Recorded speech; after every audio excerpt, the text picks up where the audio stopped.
இவன் வேண்டாம்னு இவன் நம்ம வீட்டுக்கு வேண்டவே வேண்டாம்.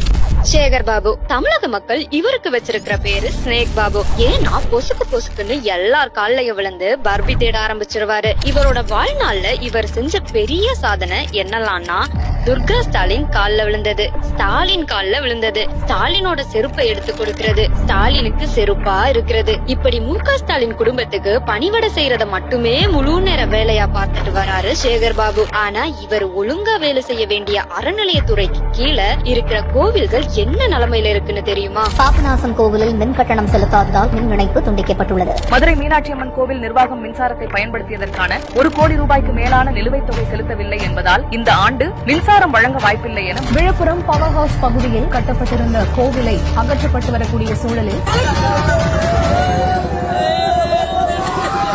சிவகங்கை மாவட்டம் காரைக்குடியை சேர்ந்த ஜவுளி வியாபாரி ஓம்குமார் திருச்செந்தூர் கோவிலில் கூட்ட நெரிசலில் சிக்கி மூச்சு திணறல் காரணமாக உயிரிழந்தார்.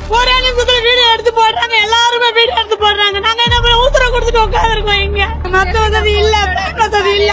இதுக்கு 100 ரூபாய் கொடுத்து போனவளுக்கு என்ன நிலைமைனா ஃப்ரீ டிக்கெட் போனவளுக்கு என்ன இருக்கு?